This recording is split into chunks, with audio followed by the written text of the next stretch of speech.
marché des treasuries constitue l'un des piliers de l'architecture financière globale. Ceci tient à sa taille, à sa liquidité, à son rôle de référence pour la fixation des conditions d'emprunt, mais aussi à la sécurité que les titres fournissent.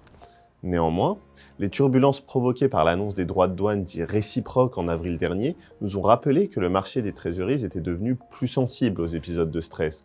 En d'autres termes, que la liquidité et la sécurité offertes par ces titres en cas de choc s'étaient quelque peu réduites. Nous identifions 3 facteurs explicatifs de nature structurelle sur lesquels la politique américaine n'annonce pas de progrès. Le premier facteur, ayant réduit la fiabilité de la valeur refuge que sont les treasuries, tient à l'ampleur colossale de la dette fédérale américaine. Or, la politique fiscale de l'administration ne devrait pas permettre le redressement des comptes publics. Toutes choses égales par ailleurs, les revenus tarifaires sont certes susceptibles de compenser une part importante des baisses d'impôts du One Big Beautiful Bill Act, mais leurs effets négatifs sur l'activité vont aussi venir contrer d'éventuels effets positifs des baisses d'impôts.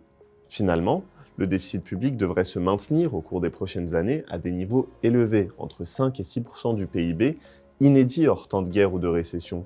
Ainsi, l'accroissement du ratio de dette publique des États-Unis devrait se poursuivre au-delà de son record historique, situé au-dessus de 100 points de PIB pour la dette fédérale détenue par le public.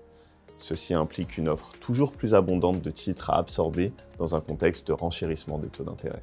Le deuxième facteur qui a écorné la qualité de valeur refuge des treasuries concerne la typologie des créanciers de l'État fédéral.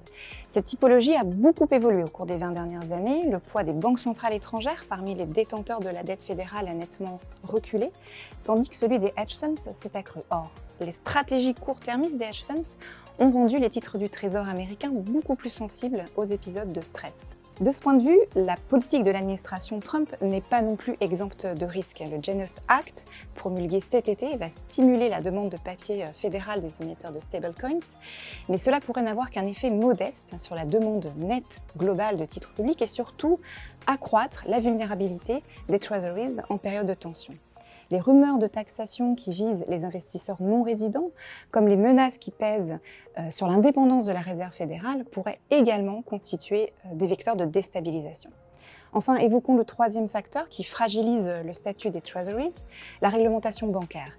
Certes, les régulateurs américains vont très prochainement assouplir la contrainte de levier imposée aux plus grandes banques américaines. Cet assouplissement va renforcer la capacité des banques à intermédier le marché des treasuries et probablement rassurer les investisseurs à ce sujet. Mais l'effet bénéfique pourrait n'être que de courte durée car tant que la dette fédérale augmentera, l'espace bilanciel que les banques devront consacrer à leur rôle d'intermédiaire continuera lui aussi d'augmenter. Pour conclure, l'administration américaine devrait, pour préserver le statut des treasuries, s'efforcer de dissiper les inquiétudes, au premier rang desquelles celles portant sur la soutenabilité de la dette fédérale. À défaut, les treasuries conserveront certes une place centrale dans les portefeuilles des investisseurs, mais verront leur valeur dépréciée et assortie d'une prime de risque et de terme plus élevée.